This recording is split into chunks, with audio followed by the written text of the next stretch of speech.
Hey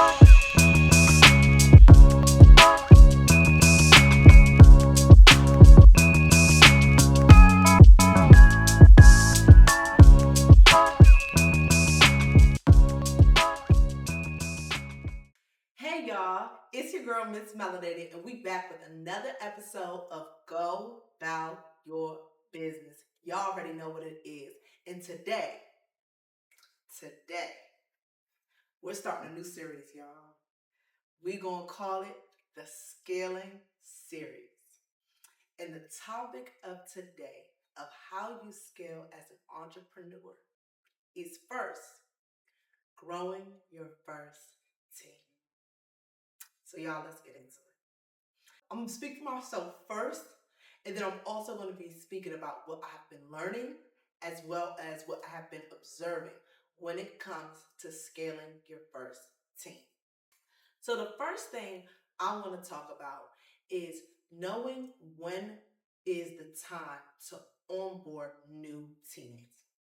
Y'all, so I have two things going on in my life right now. A, I'm building a podcast, and B, I'm building an agency. So these are two different things, but I found a way to make it fit into one ecosystem, right? But I can't do everything by myself. Everybody knows that. So, how do you onboard new teammates? How do you hire? How do you get people to see a vision that is not yet formed? How do you get your first teammates, right? So, we're going to get into first hiring too early versus hiring too late. Y'all, you're not listening to this, okay? Because there's two key things that any entrepreneur has to sit down and ask themselves. Am I A, hiring too early, or am I B, hiring too late? And it's a very important thing to ask yourself, especially when you're in the scaling phase. Because some may hire too early, and then now you haven't developed yourself as a leader. So when people are trying to figure out, okay, I see that you need help, but what do someone need to do? You don't have a clear direction or system to give them. And a leader is only as good as their systems. So now if you onboard someone too early and they're like, okay, I like the idea, but this is too messy. Some can stick along for the ride, but other people tend to cop out. Why? Because maybe you hired too early. Maybe you weren't ready and your project wasn't at the position to scale. Maybe it still needed time to be that solopreneur. Time to develop, time to get everything settled in. Or maybe you hired too late. And then you did something called what? A desperate hire. Y'all know oftentimes an entrepreneur faces issues where, okay, they've been spending time literally not hiring. They have that control issue, that OCD, and they're like, okay, I got it. I've been running the show long enough. I don't need to hire. But God hits them one time. Expansion. Now you're sitting there scrambling like, oh my God, I wasn't prepared for how big I'm growing and how fast I'm growing. Okay, I need to hire, but I'm hiring too late. How do I fix that issue? Y'all, there's always a perfect time to hire. It's always a sweet spot because hiring late comes with its cons as well. It comes with the fact that you might do a rush hire, like I said. You might find people that do not align with your vision or the business. You might find issues where somebody might quit and you're back to square one and you really need that position filled. It comes with a lot of things. That's the first thing I wanted to talk about because you have to know when it's important to onboard people. That's what I'm learning myself. Like I said, as I'm growing two different agencies or two different businesses, it comes with a whole different reality. Okay, one is a creative niche, as I'm talking to y'all. But the other one is more of a structure because I'm in financial services. So what I've learned, honestly, being in financial services is how do you scale with onboarding people? So the biggest thing my mentors have taught me, and when I say I have $1 million mentors, the biggest thing they have taught me was A, always be in the recruiting mindset. And I'm like, okay, but recruiting's not hiring. And they're like, it always is. Every job recruits. They just call it a different name. Always be in the recruiting mindset. It doesn't mean you onboard people yet, like I just said, hire too early, but you always have to be in that mindset. What about me that I can't do 100% well? And who can I bring on to execute these visions that I cannot do? That is a main question that any entrepreneur needs to be in while they're scaling. What can I do? If I can't do this, okay, who can I find to fill in this position? Who can I find to keep the well-oiled machine going? And that is a big key thing because it leads me into my second point. If you are a person that is controlling, and that's not a bad thing as an entrepreneur, it's your pet project, it's your baby, it's your vision, it's your goal. A lot of time, you're going to have a hard time onboarding. Why? Because a big shift in onboarding is releasing control. When somebody takes a position that you once filled, you want to compare yourself to the person that's taking the position. Okay, but when I'm running my company, I do it like this.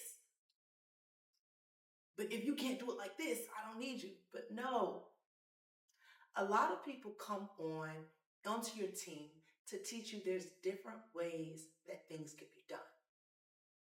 And you just have to allow yourself to go through the process of seeing, can they get that result using a different method?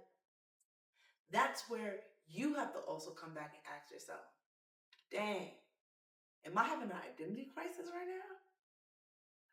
How the heck am I supposed to relinquish this control while also feeling in control of my business? Again, how can I relinquish control while still feeling in control of my business? It is important to know as you're expanding, growing a business, you have to relinquish control in a lot of areas. Y'all, I'm gonna tell y'all a quick story time. So one of the junior brokers in my office is about to become and get promoted to a senior broker. I am personally on this person's team. Now, as he also has a job as an onboarding recruit at another corporate company and being a senior broker at a financial services company, he's trying to figure out who can I bring on to my team that can A, still maintain my marketing, still keep account of my team members, still create team environments and activities while making the transition of the promotion. A lot of times as we grow, we're so happy that we're actually getting the growth, but we don't also realize it comes with a lot of growing pains. Growing pains are necessary because you're like, okay, I finished this hurdle. But the question after that hurdle is the now what? Now what? Okay, I got the promotion, yay. But how am I supposed to scale this team down that they have crowned me a person to be on my own? So I asked them, like I said, we go into story time. So I asked them, okay, so what is your strategy? How do you plan to grow your organization, your agency, while also onboarding new people all the time? Because not only do you have to market the business, grow the business, serve the community, you also have to train new brokers. How? He just told me straight up, I simply have to hire someone else. And that's one of the best parts about being an entrepreneur. Sometimes a lot of people do two things.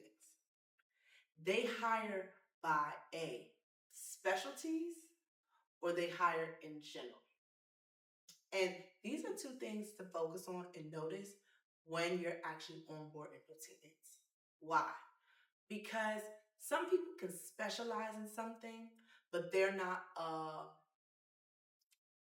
one person does all. They're often a one trick pony. And it's not a bad thing because specialization takes a lot of skill and focus when you focus on one area. But a lot of times when building a new team, especially from the ground up, you need a lot of people who are versatile in doing multiple things. Like, can you be my social media manager? While can you also be my licensing coordinator? While also being my freaking cheerleader. Think of anything that person could be and how they could fill in those blanks. Because it is really important to go from specialty to generalization when growing a business, especially off the ground. So, like I'm about to tell you, as my experience right now in my podcast, I only have one team member. We have been searching for more team members. Why? Because as we grow, we know we can't take all of this on. We have our individual projects, our individual goals, and then we're trying to figure out how to get everything off the ground while also maintaining the growth. So now I had to ask myself, okay, am I hiring too late?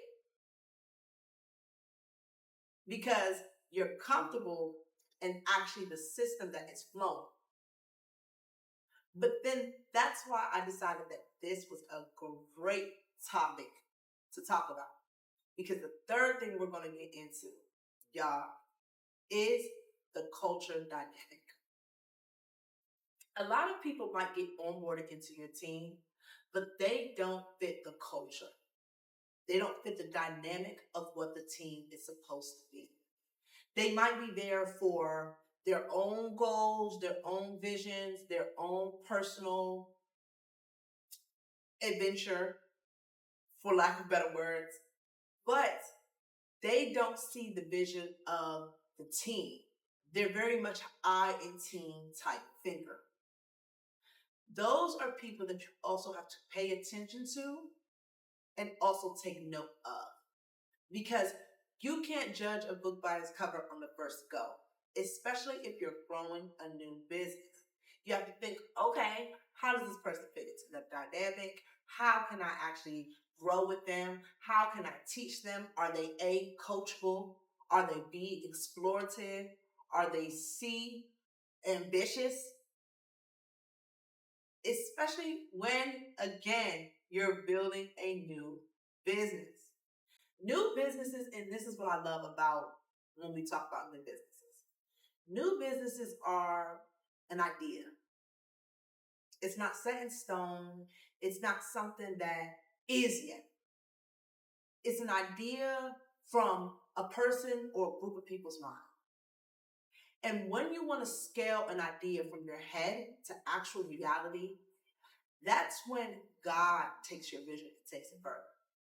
To tell you, you're not the only one that can help in this vision. Or you're not the only one responsible of bringing this vision to life.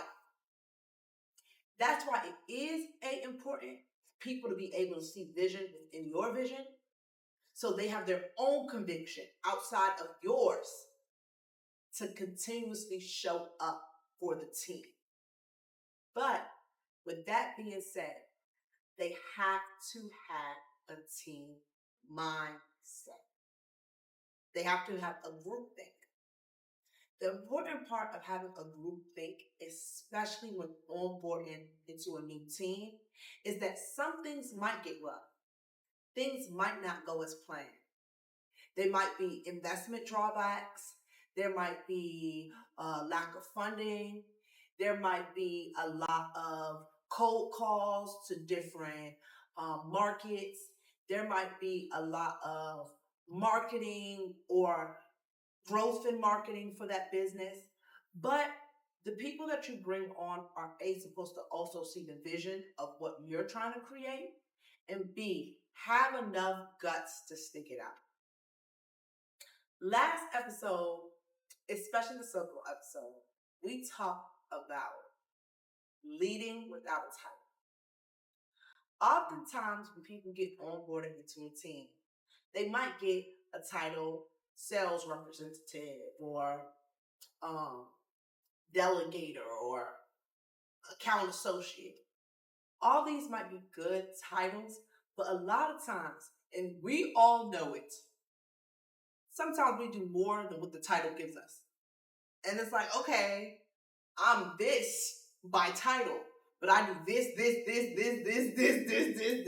that. This ain't the job I signed up for. But let me ask you, is it not?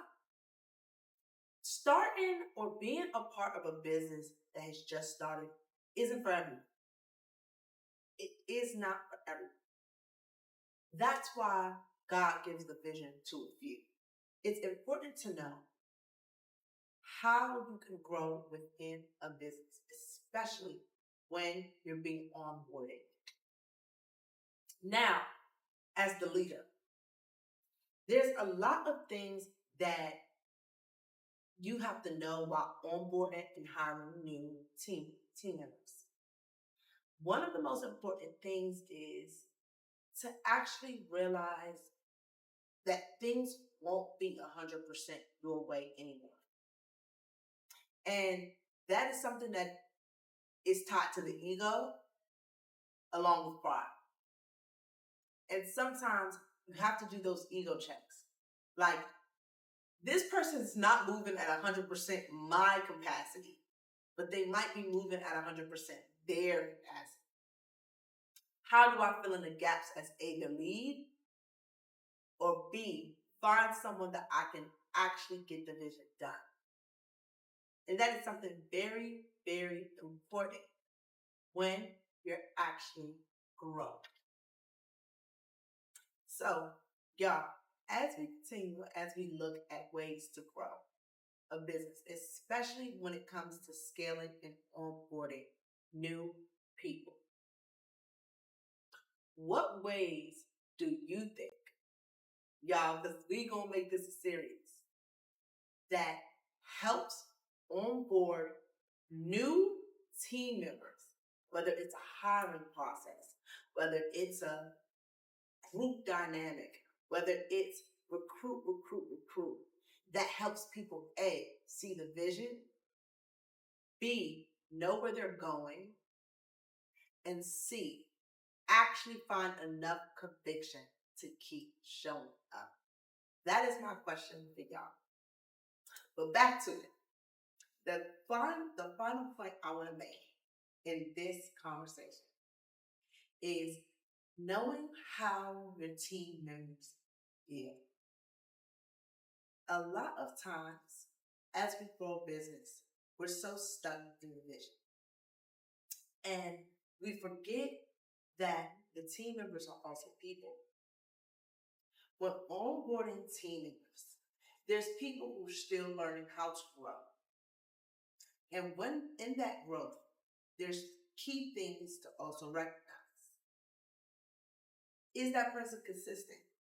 If they're not, why are they not consistent? Is that person happy here? If not, why are they not? Is this person reliable? If not, why are they not? A lot of times we might judge the characteristics by solely the action, but do not know there's a lot of extra behind the scenes work to that person. And as you're growing the team, oftentimes you might have to interchange people. But to create a solid team, it's also for your team to know that this person won't get rid of me by the drop of a dime. And that is one of the biggest things when you're building a solid team. You have to be patient with others, but urgent with yourself. Again, patient with others, but urgent with yourself. A lot of times, people might have behind the scene things than dealing with. And it makes them not perform their best, or it makes them not do their best, or it makes them not go for the goals that you all have agreed on as a team to hit. But sometimes you might have to pull that team member aside and say, hey, okay, what is going on? How can we get you to this point when you're currently at this point? And which ways can you grow from that to actually finish off as a whole team unit? Like I said, as I'm growing as an entrepreneur, certain things that I'm learning is also helping me become a better entrepreneur in both spaces. So as I grow this podcast, just the fact that I can communicate and share my thoughts with the agency with you guys, and B, the crazy, crazy, crazy social media and growth journey, it is always great to know, hey, if you have podcasts, hopes, dreams, and visions, join our team. We gonna give you a chance. We gonna give you a little look at. We got applications too. We can help you out with. But honestly, if you just want to do something bigger than yourself, always find teams, projects, jobs that you resonate with and that you can easily attach yourself to.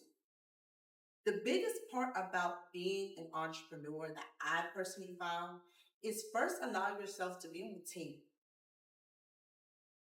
You will learn a lot from simply being a teammate first than being the leader of the whole project. You get to learn a lot about how to help your sidelines, your coworkers, and honestly, how to help yourself. You get to see how your leader does a good job and what would you improve on if you were in the position of leadership. Y'all, this episode was a quick one, but I also wanted to drop these gems. So, as we get into this series, let us know, how are you scaling as a business? Y'all, for the next episode of Go About Your Business. We'll see y'all.